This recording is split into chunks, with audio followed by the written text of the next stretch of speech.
Cashflow Diary Podcast, episode 374. Welcome to yet another exciting episode of the Cashflow Diary Podcast, the podcast that teaches you insider tips, tactics, and strategies for creating leverage streams of cash flow into your life. Learn from top-performing entrepreneurs, business owners, investors, and thought leaders from across the globe as they share their secrets to success. Like what you learn on this and other Cashflow Diary podcast episodes? Go to learninvestingnow.com and sign up to receive powerful tips and information that will help you succeed as an entrepreneur and investor. Now, here's your host, investor, entrepreneur, business owner, educator, speaker, author, and master facilitator of Robert Kiyosaki's Cashflow game, Jay Massey. All right, ladies and gentlemen, welcome to another episode of the Cashflow Diary Podcast. I'm your host, Jay Massey, and I'm glad that you're here today because from time to time, you've heard me tell you that where you start isn't necessarily where you stay. What do I mean by that? I mean, in your journey as an entrepreneur, as you're out there to build cash flow, and of course, you know, guys, that we're always talking about real estate, but there are many ways of building cash flow, but it doesn't really matter. What matters is that you understand that where you start isn't necessarily where you stay. You may one day decide that, you know what, I've done the single family house thing. I'm ready to do an iPhone app. Okay, great. And the experience will transfer. And we do our best to bring to you entrepreneurs who can talk about their experience. And more importantly, you can learn from so that you can take those best practices, go out there and make that happen. Well, today's guest is probably a really, okay, did I say really good example of exactly what I mean when I say where you start isn't necessarily where you stay? And he listens to his audience. He listens to the market to make sure that we as entrepreneurs get from him what is necessary. And it's a necessary skill that you must develop. So I'm hoping that you're ready to listen. Today, I have with me none other than Kevin Bupp. He's a Florida-based real estate investor. Now, you may know him from one of his two, that's right, I said two podcasts in iTunes, Real Estate Investing for Cash Flow, and he also has one dedicated to mobile home parks. So you know that's going to be part of today's conversation as well. He calls himself a serial entrepreneur, but what's really interesting to think about is that he's done over $40 million worth of real estate transactions. Now, that's not in California dollars. That's in Florida dollars. That means it's a lot more deals than you probably can physically imagine right now.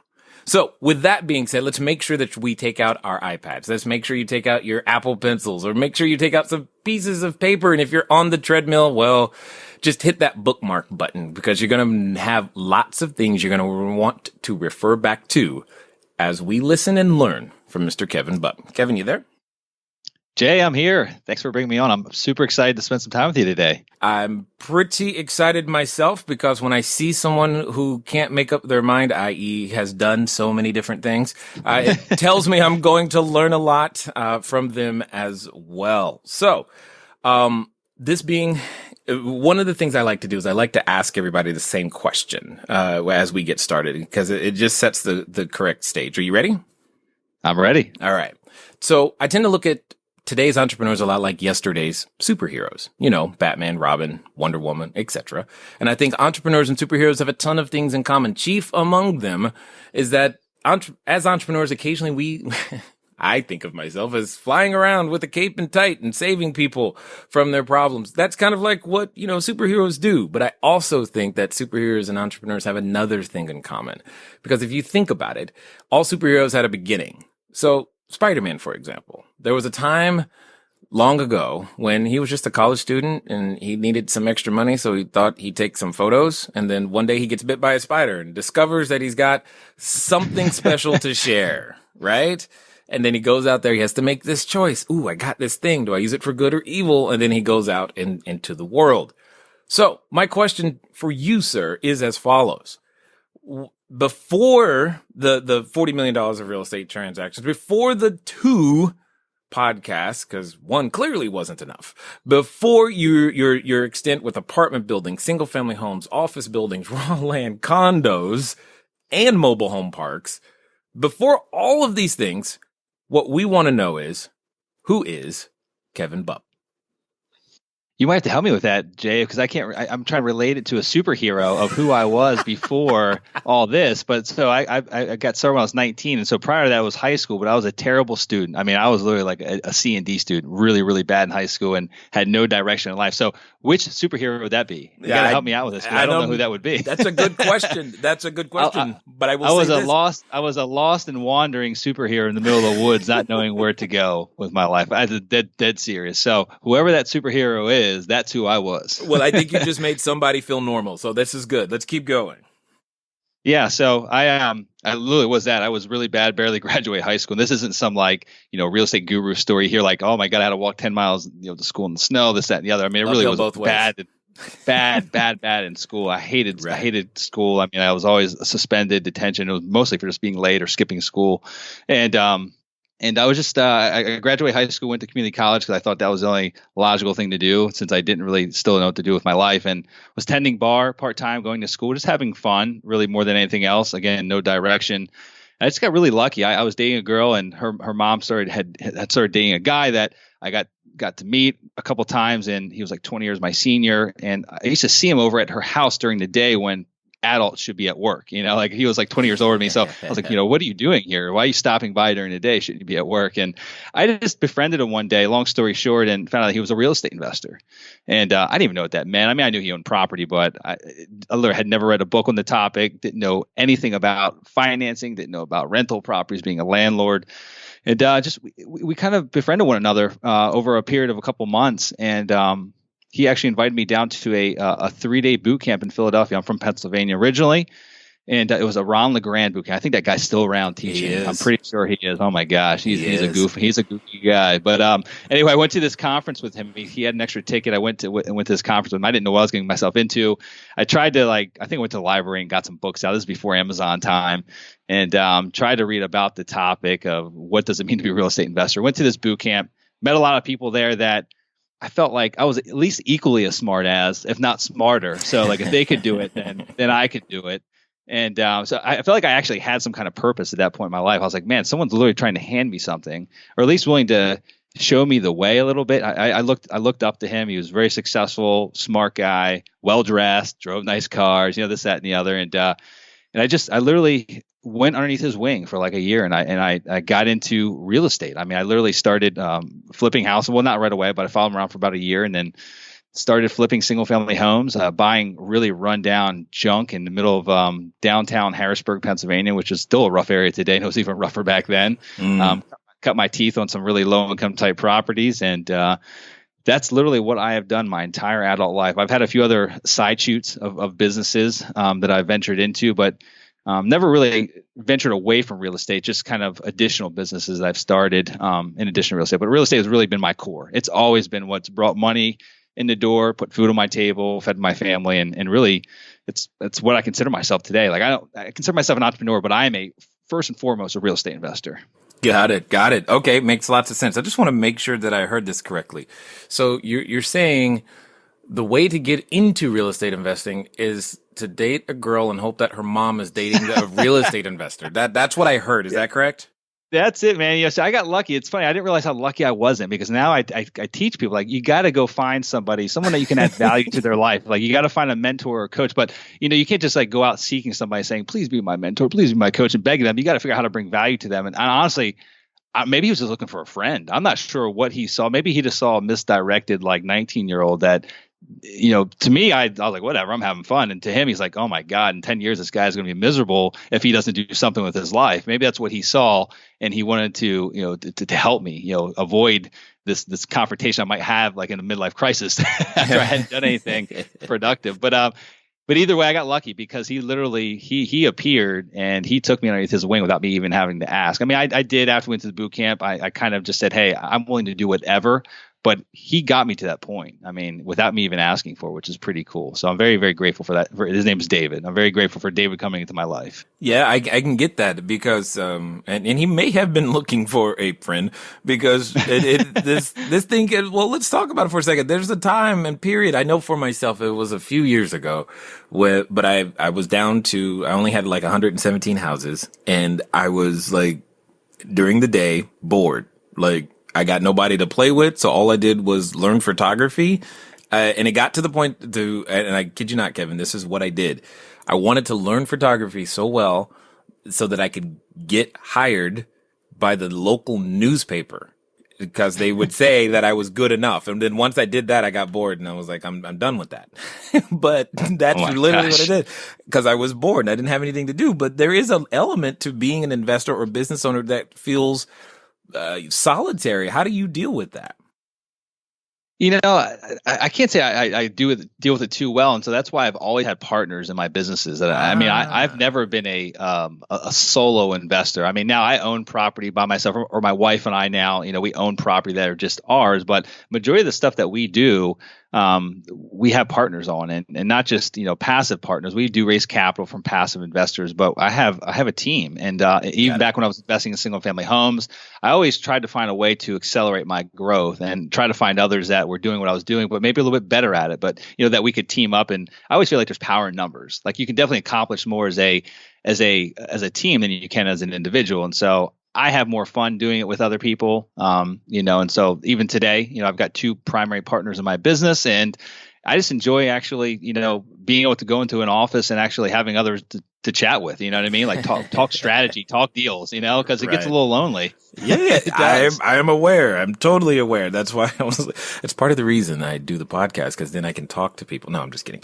Well, not really. Anyway, here's the point.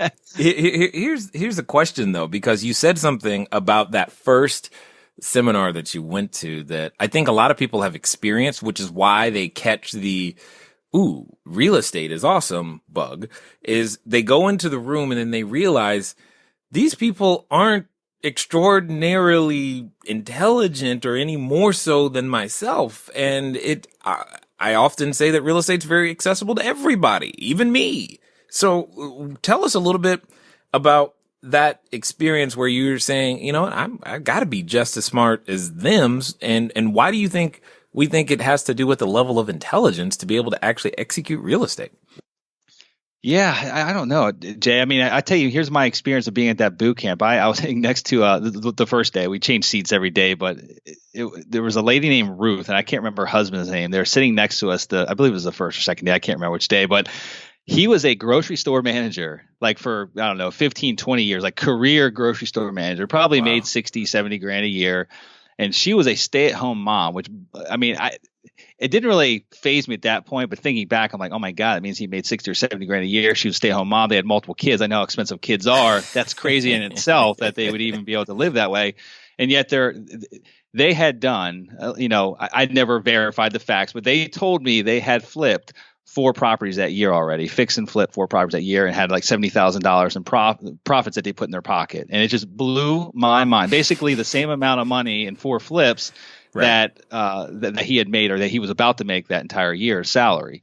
And we talked to him a lot in between breaks, this and that. And I mean, they're sat next to us for 8 hours. And so I got to know their personality, and I looked at them, I said, man, there's definitely nothing that they have that I don't have. And I think that was just really the light bulb came on in my head. And I'm like, gosh, every single person in this room, whether, you know, they're doing 1 deal or 10 deals or 100 deals, they probably started right where Ruth was, or her husband. And so that was really a changing point. I bet you if I hadn't met Ruth and them that day and really talked to them about what they were doing and kind of associated myself with them, thinking like, well, they're no smarter than I am, maybe I wouldn't have got as much out of that conference. But I really think a lot of people, like you had mentioned, people that are getting into this business, they always think that there's plenty smarter people in the room, and like they're not good enough. They don't know enough to like get into this business or to make money in this business. And that is the farthest from the truth.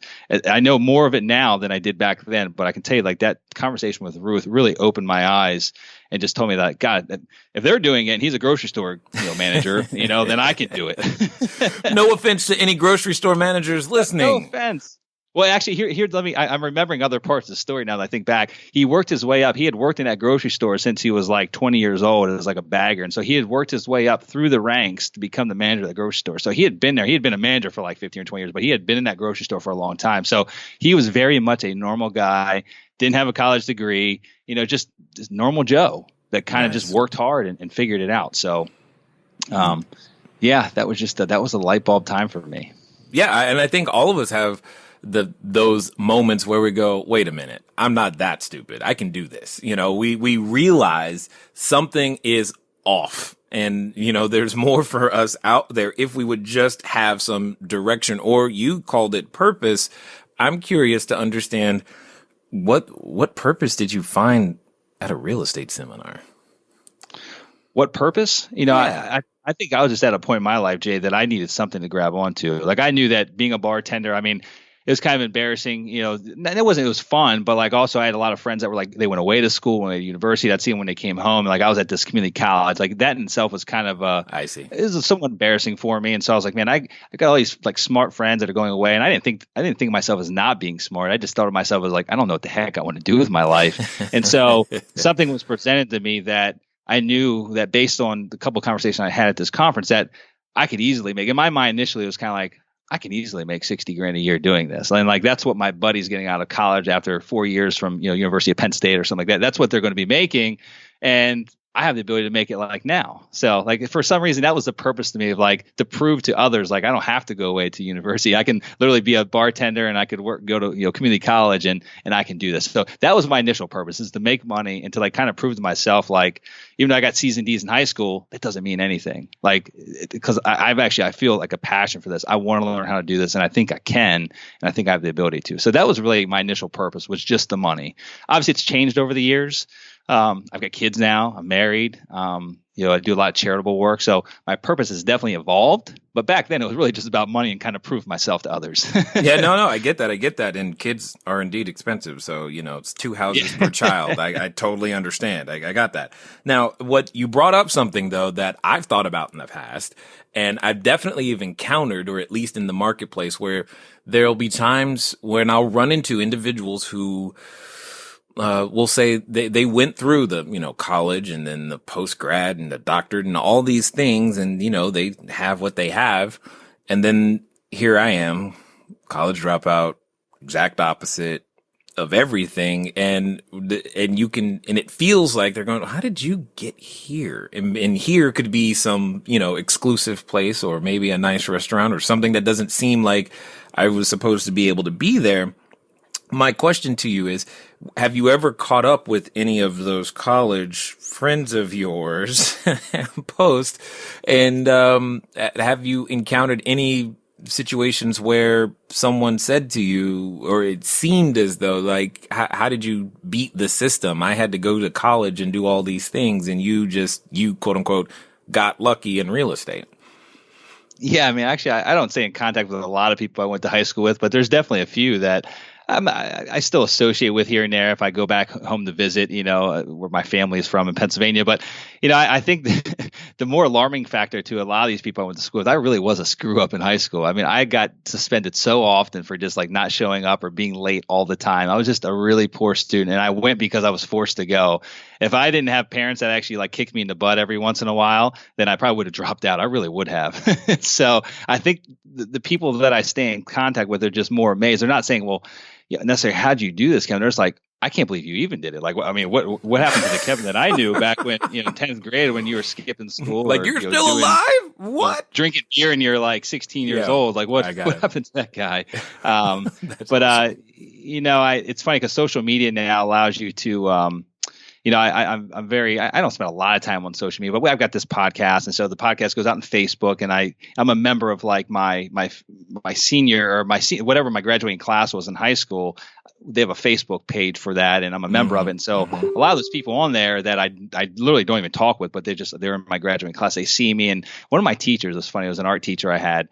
She knew I was a screw up, but I think she felt bad for me. She always like let me come to her class and kind of hang out, like during like one of my, what do they call? What were those classes called where you could like do your homework and stuff? What were they called? Like your homeroom? No. I don't know. Like you'd have like a period during the day where you could literally, it's 40 minutes of just kind of like your own time. But anyway, not recess, but I would go hang out with her. I was thinking detention. I mean, I don't know. No, maybe for me. But she would let me go hang out, and like she never said it, but I could just tell her. She knew like, oh man, I feel bad for this Kevin guy. He's not going to really do anything with his life. And she actually reached out to me like a year and a half ago on Facebook and wrote me this long, elaborate message saying like, I mean, I don't know how to put this other than just putting it candidly to you, but like I really was really worried for you in high school, and I thought you were a great guy, and just wondering what you're going to do with your life. And now I see like all the things you're doing, these, you give back a lot, you're involved in a lot of charities, and you seem like you're really successful, this, that, and the other. And she's like, of any of the people that you were in your graduating class, I never would have picked you to be the person that we're at this point now. And so, my message back to her was just like, really, it just came down to like hard grit and perseverance. I think that's all it came down to, and actually having something that I felt like I could actually attain, which was real estate. When it was presented to me, I thought that it was something that I could grab a hold of and I could really take and run with it. And up until that point, I never had anything in my life like schoolwork and all that. I didn't have an interest in learning. I'm different today. Like I love learning. Right. I love learning about everything and anything. Back then, I could care less. Well, you're hitting on something that I think our education system totally missed. Actually, our schooling system, because we don't really have an education system, is that it doesn't tell us why we need to know anything. I mean, now what you're saying the same things that I feel too. I mean, history by far the worst subject for me back then. But I actually care now, in a completely different way than I ever did, because it's like, it matters. And I know for others, it could be math, and we don't realize that math and money are the same. There are so many of these things that tend to have purpose later. Go ahead. No, I was just agreeing with you. It's funny because now with what I was about to say is with podcast. So now we can go back and learn, Jay. Like there's the podcast, probably the most popular podcast out there. It's like things you missed in history class or something like that. I mean, literally, it's like history lessons in there. I love that show. Right. And it makes no sense. It's like, a biography. Let's learn. I mean, it is the craziest thing ever. Okay, so talk to us about what we like to call that superhero moment. It's that moment where you go, this is something I have. Like you realize, I've got a special ability here, and I'm going to go offer it to other people. What was that awakening, if you will, like, and some of those first that transition period? What was that like? You mean when I started?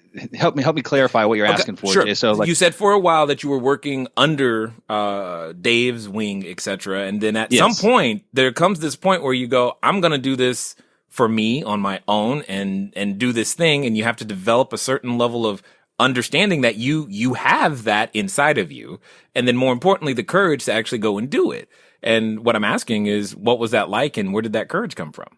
Yeah, the courage was actually forced. He made me do the deal on my own. So the very first deal I did, he wouldn't partner with me on it. He did introduce me to like a hard money lender that he had worked with, or not, it wasn't really hard money. It was a private lender, but terms were a little bit better than hard money. So he made me do it on my own. So it was all my own money. I had saved up, about $10,000 bartending. And so like he forced me to do my own deal. Like now he was there to, give me resources and kind of coach me along the way to make sure I didn't make, any mistakes that were unnecessary. But he definitely didn't sign on that note with me. He didn't go in, he didn't partner with me. He didn't put any money into the deal. So I was forced to, because I really wanted him. I tried many times to talk him into partnering with me. I was like, come on, let's make some money together. He's like, no, I'm making my own money. Your turn now. Exactly. I like this Dave guy, because I get that question all the time. Like, no, I'm not doing it that way. So I'm so fired up for Dave right now. I kind of want to shake his hand. All right. So talk to me then what that first one was like. I mean, because there was a reason you wanted him to be right there with you, but now you're like, the buck stops at you. What does that feel like? If you can remember. Yeah, it's funny. I go back. I want to smack him in the head and say, "Why'd you let me buy that property?" No, I made money on it, but it was in a little bit rougher of a part of town than now that I know better, or at least even shortly thereafter. Now, when I knew better that, the second deal and the third deal weren't as bad of an area or like a bad of a street. And so it was rough. I mean, just the clientele. I mean, I definitely cut my teeth on that first deal. I learned everything about like just, terrible tenants and, break-ins, people stealing stuff as you're going through the rehab. I mean, every lesson I could have possibly learned on like a lower end rehab, I learned on that deal. And I felt like he almost let me buy that so that I learned all these lessons very quickly. It's kind of funny. Like he helped me avoid a lot of mistakes, but he should have probably told me to like buy on the next street over, not on this particular street.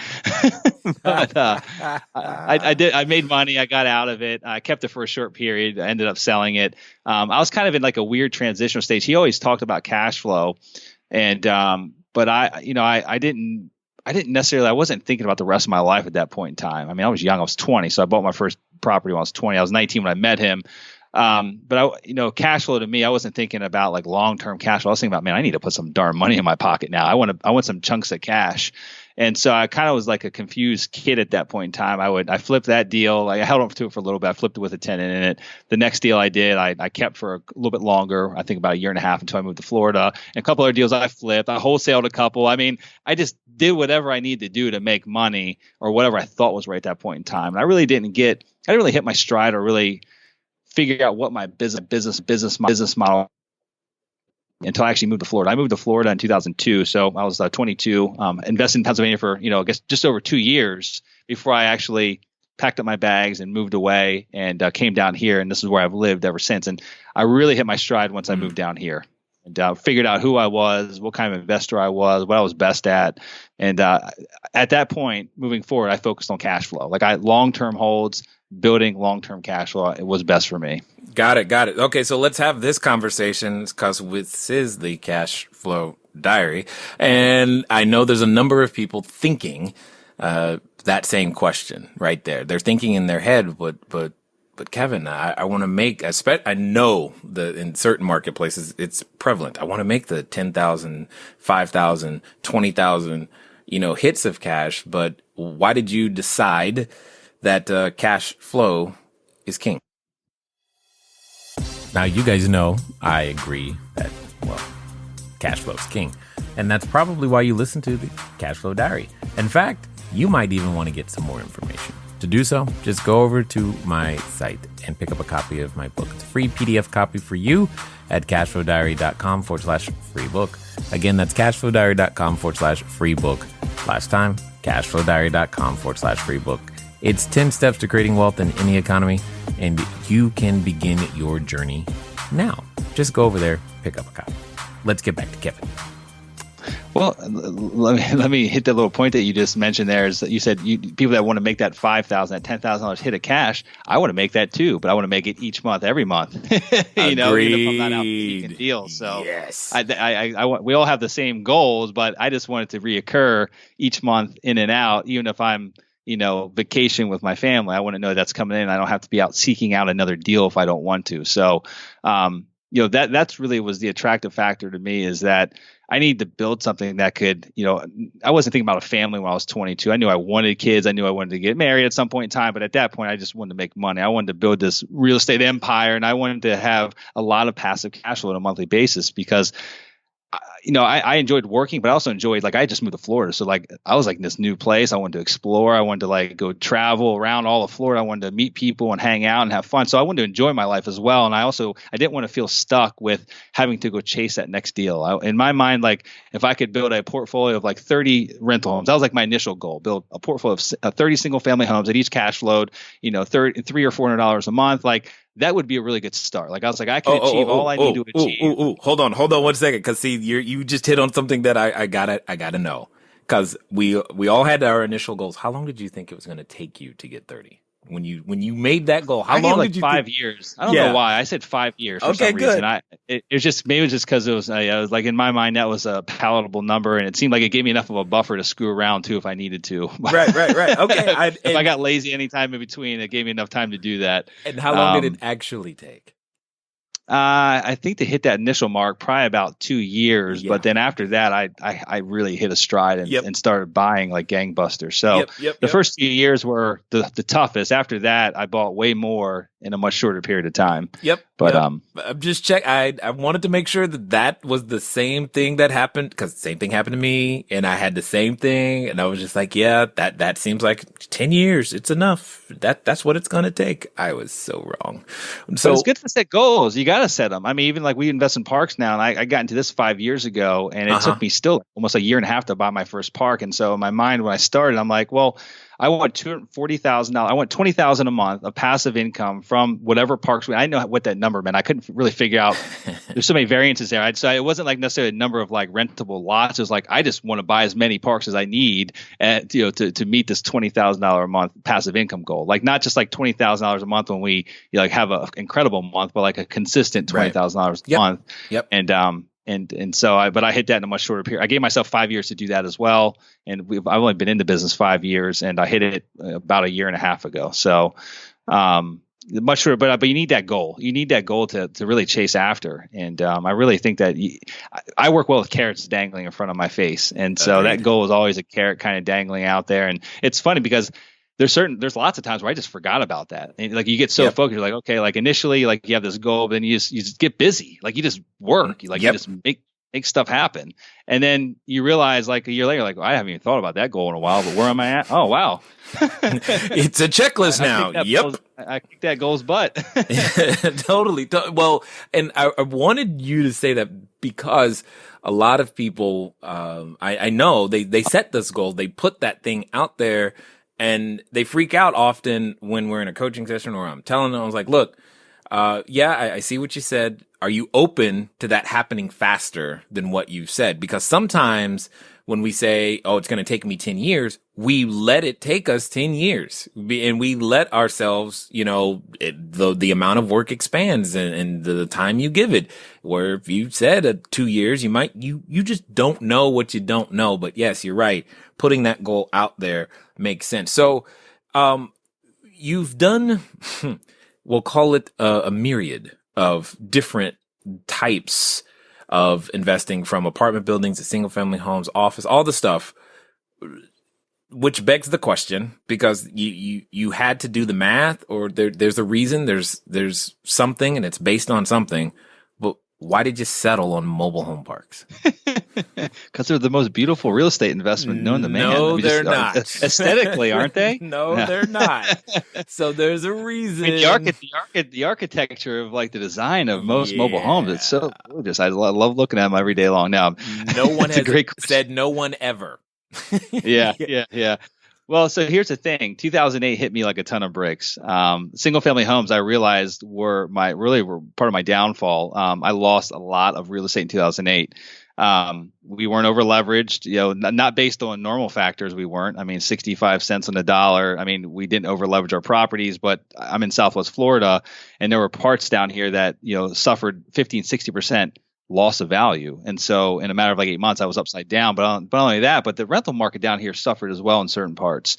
And it suffered to the point of, me having positive cash flow to negative cash flow in our single family home portfolio. So it was a very challenging time for me. And I gave a lot back to the bank, gave a ton back to the bank, but I had apartments at the same time as well. My apartments fared through the storm. They actually weathered the storm. Unfortunately, I had to sell them at kind of the downtime on the market because I needed cash. It was a rough time. But so long story short, moving forward after the fall of 2008, I really took a hiatus from real estate for about 2.5 years. And I really didn't want to think anything about it. It was a really challenging time. I'd never been through something so tough in my life, and I didn't know any better. So I got into real estate in 1999, 2000 era, when things were literally, this whole uprun that we went through was just starting. And I didn't know that. I just said, gosh, everyone makes money in real estate. This is fun. This is not easy, but we're making hand over fist cash. And when it crashed down, it was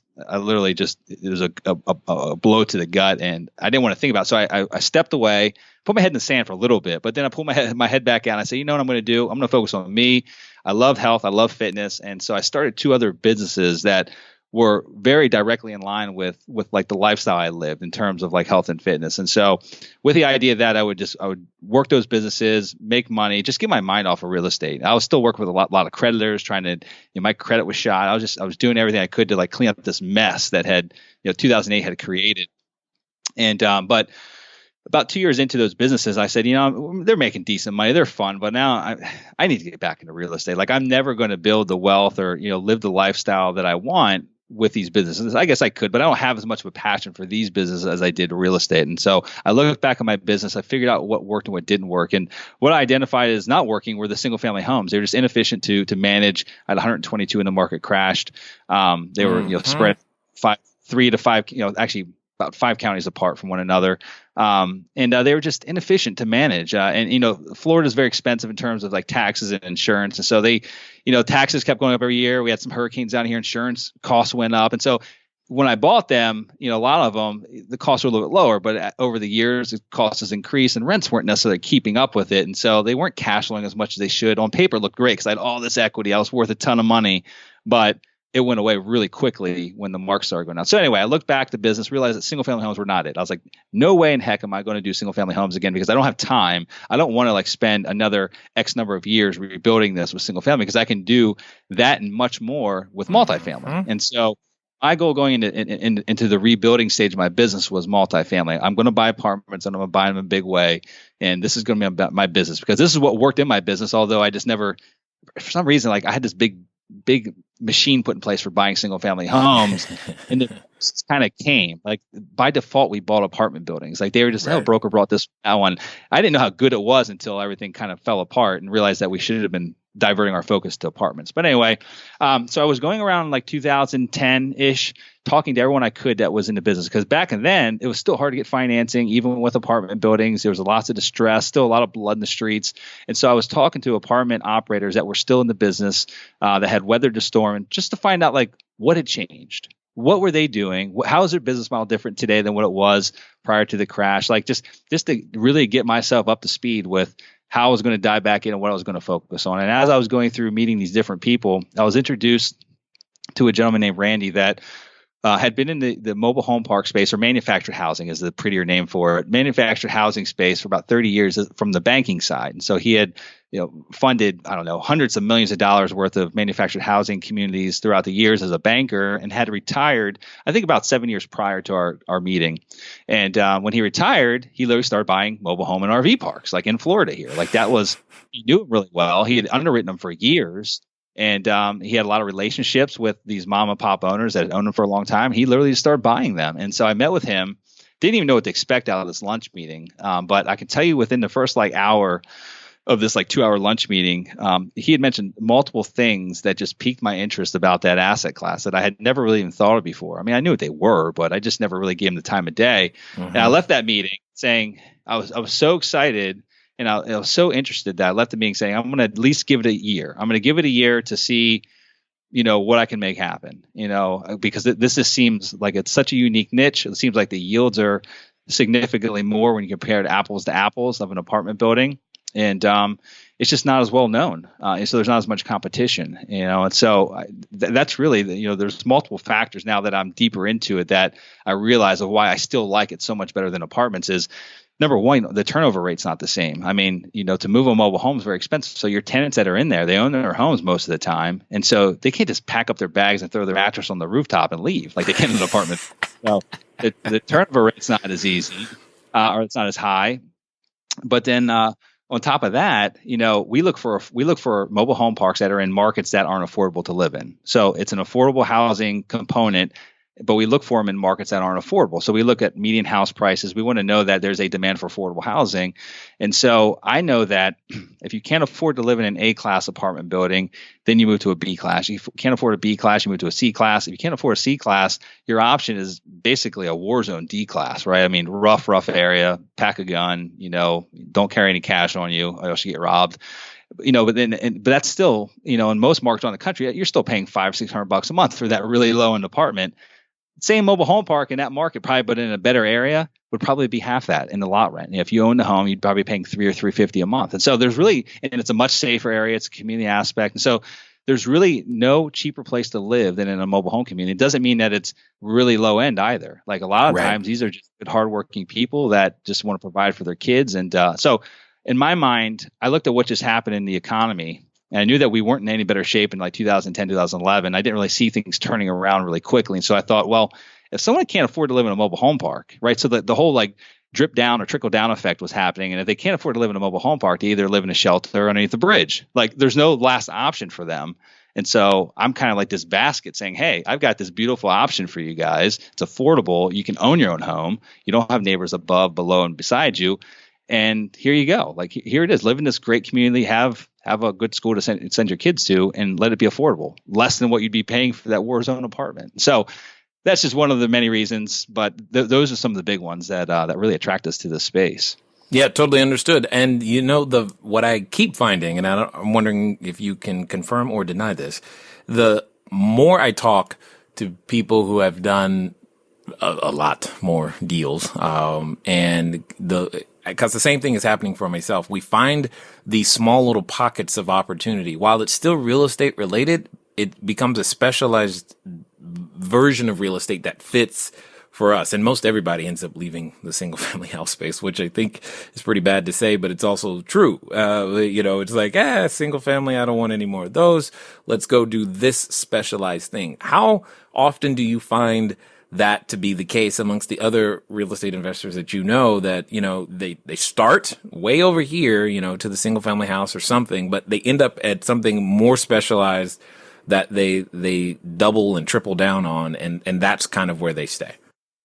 Yeah, I think that's the most common scenario. They get started in single family. And I think why, Jay, is because there's so much information readily available. I mean, go on iTunes right now. You and I have a podcast, but there's about 150 of them on fixing and flipping single family homes. I mean, there's HGTV shows, 5 a week probably on single family homes. I mean, like it's all over the place. And there's a million books on Amazon on the topic. And, you watch cable TV, there's all these, boot camps and seminars that are being pitched. And so anyway, I think that it's in their face. And so, and it's also achievable for them in their mind. They're like, well, there's no way I could ever, like, they don't really think of it in the right manner of, $1 million mobile home park, $1 million apartment building, or a $50,000 home. Like they don't set their expectations high enough. And they just think that, there's no way I'd ever be able to buy a property that large until I own a bunch of these other smaller ones, until I work my way up there. I need to work my way up to achieve or to purchase or acquire that large of a property. And I think it's just the wrong mindset. That's all. But I think that's what's fed to them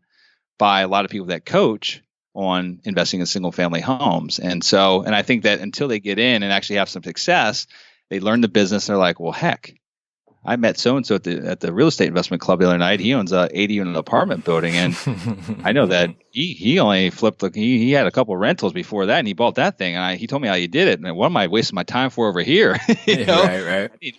I need to be doing bigger deals.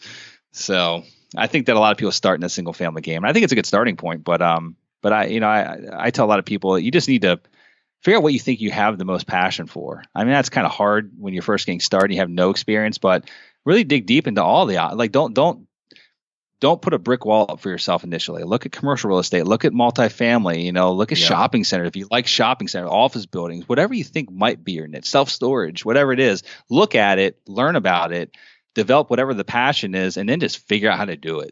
You know why I originally wanted a shopping center, Kevin? Why is that? Do I want to know the answer? Yeah. It's quirky.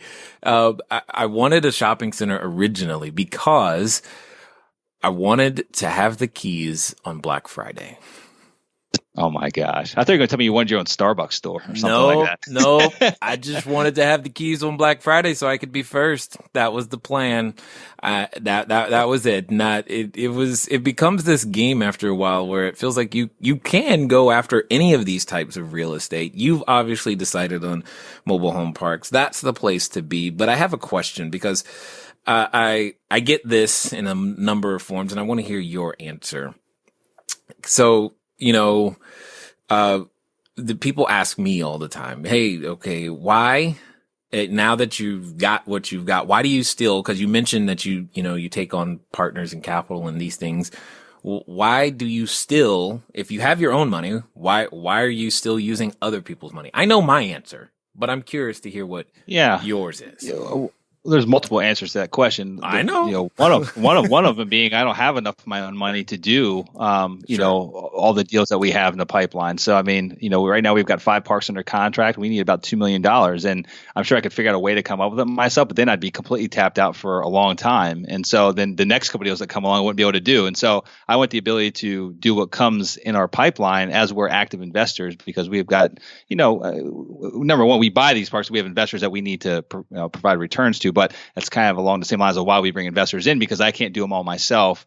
But also to offset the risk. I don't want to, not that we buy deals that we wouldn't put our own money into 100%, but there's something about offsetting the risk of not putting all your own dollars up and actually bringing partners in to split the risk with. So I mean, those are the two big components of it. But more so than not, I mean, we do own some of our own properties. Like my wife and I have some properties that we just own ourselves, and it's great because those provide us. I mean, for the size of them, they provide a lot to us because we get 100% of the proceeds. And Right. whereas in our investment business, we've got to have a lot higher numbers, higher volume, more units under ownership and management, which is it's just an infrastructure challenge sometimes, and it's just a growing business. But the only way for us to achieve that is by bringing passive investors in or money partners in to do it. So, that's the best two reasons that I have, Jay. What are your reasons? Is it the same thing, or do you have some different ones? I have a couple of other ones. One being, I mean, it's the exact same. First of all, those first two are primary, but the other ones are,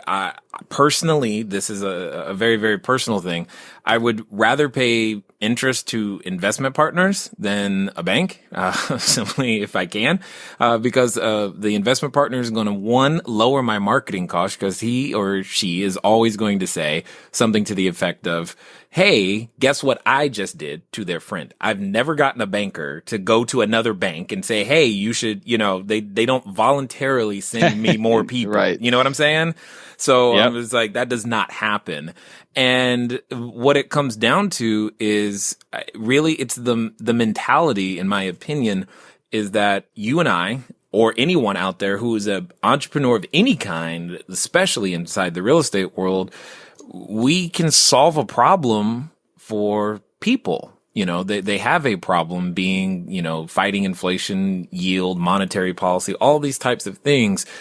You're actually a solution for that, Kevin. I don't know if you've ever thought about it, but you're a significant solution as an alternative to the things that they traditionally have available. And that means something to me.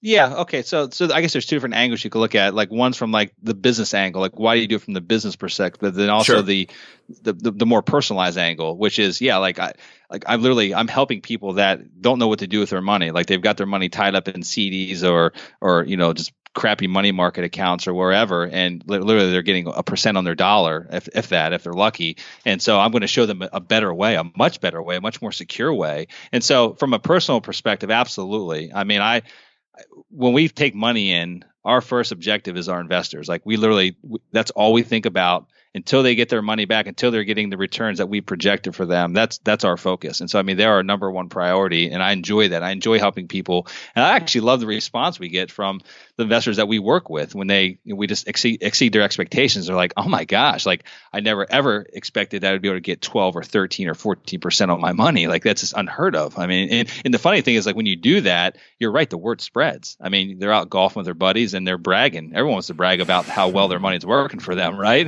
Right. If most of our investors actually come from referrals from others. I mean, that's probably the largest source of investors for us are just referrals from friends that probably bragged at a dinner or a golf match or whatever it is about how well their money's doing and how they got the secret, which is Jay or Kevin. Go talk to these guys. Yep. You got to talk to my guy. That's what I call it. It's the my guy. Yep. My guy. You got to talk to my guy. Everybody wants to have a my guy. By the way, you know what CDs really are, right? What's that? Certificates of depression. Oh boy. Yeah. Yep.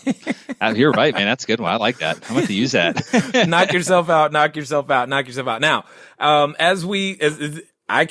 have this feeling you and I can talk for a very long time. So, I know that there's a number of people who have listened this far and they want to know more about what you guys got going on. So what's going to be the best way for them to track you down and reach out to you guys? Yeah, so two different ways. I mean, the first one is just my personal website, kevinbupp.com. You can learn about me on there as an individual, as an investor, my background. Also on that website is pretty much every episode from the Real Estate Investing for Cashflow show that I do, which will, again, tell you a lot about me and my background. We talk about everything and anything commercial real estate investing there. But then more specifically, if you have an interest in mobile home park investing, the website there, which I can also be reached through that website, that one is mobilehomeparkacademy.com. And you can listen to the podcast on that website. You can learn about our academy, offer some training programs and such. And if you just want to reach out to me personally, I'm not like one of these secret gurus that are impossible to contact. I am busy, but my email address, personal email address is kevin@kevinbupp.com. And sometimes it might take me a few days to get back with you, but if you have questions or anything like that, just reach out to me or reach me through the website. And I think you could find everything that you need to find out between those three methods. I know, right? I know. So, all right. So I've got a final question here for you, and let's pretend for a moment that someone listening is standing in front of what I would call the superhero outfit store, Kevin. They're ready to do this real estate thing or begin their journey as an entrepreneur in any endeavor. So they're thinking about picking out their cape and tights. They're going to make this thing happen. Now, like I know that when we make those decisions of what we're going to go and that are great and become, at the same time, they're dealing with right now that voice that comes up. It's that voice that always reminds us of what we're not, who we're not, why we're not, what our teacher said that we're not. And for some people, they're actually related to that person who's telling them that they're not.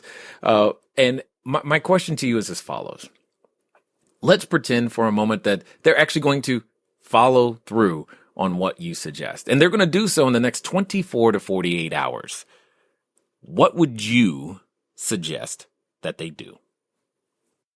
And this is assuming that they want to learn about mobile home park investing or just real estate investing in general. They want to start their journey to cash flow. If they're choosing mobile homes or real estate, whatever, they're just trying to get that overcome inertia and get started. Yeah, 24 or 40 hours. I mean, I think the first thing you need to do is really try to sit down and map out like a blueprint or a game plan. And here's the thing. Going into it, like, you got that voice, you got these people in your lives that are telling you that it's going to be challenging. You shouldn't do it. Just get a job, stay at your job, do what's right for your family. And that's to have that monthly check coming in from, working at, I don't know, Sears or whatever, Kmart, wherever it is you work. But know that those voices are going to be in your head, but go into it knowing that they're going to be there. There's going to be the negative Nancys of the world. There's going to be people that they're loved ones, but maybe it's not they don't want you to succeed, but they don't understand it. And what they don't understand scares them. Know that those voices are going to be there. And here's the best thing that works for me. Here's what the advice I give is that set yourself like a deadline. Like, give yourself a lot of amount of time. And I say a year. A year is a good amount of time. It's a long time. It's long enough. It's not too long. It's not too short.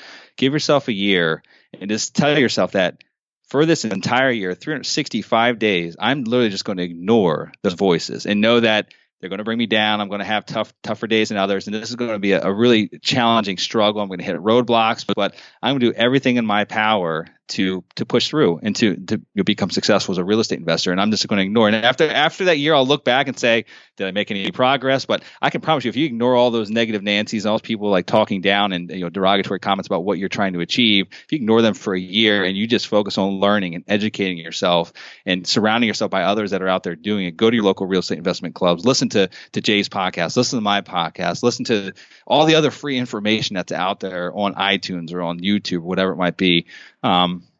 I really think that most people that actually take the time to do that and focus will make it in this business. And so for the first 24, 48 hours, you just need to really set that game plan of what that next 365 days is going to look like.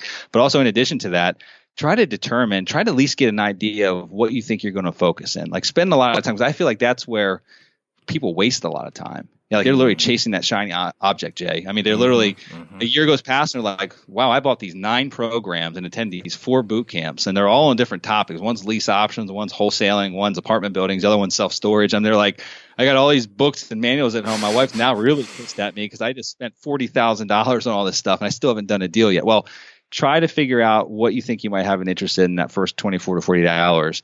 And just stick with it. Like, I work really well, Jay, with focusing on one thing. That's why, like, today we buy mobile home parks. Before we had apartment buildings, before we had single family homes. Like, we're always like focusing on one particular thing and just becoming the best at it. And I'm not saying that's the best way for everybody, but that works for me. And so when you're getting started, I think it's easier just to focus on one thing and just know that there's 1,000 different ways to make money in real estate. You just got to pick one and know that every single one of those 1,000 are going to be all tough in their own way. Just pick one. And ignore all the other people at the clubs as well that say, hey, you need to make money this way. You need to make money that way. Just pick your one way and focus on it. And try to pick that one way in that first 24 or 48 hours. That way you've got the other 363 days of the year to focus on how you're going to make money doing it. Indeed. So that's what I'd have to say.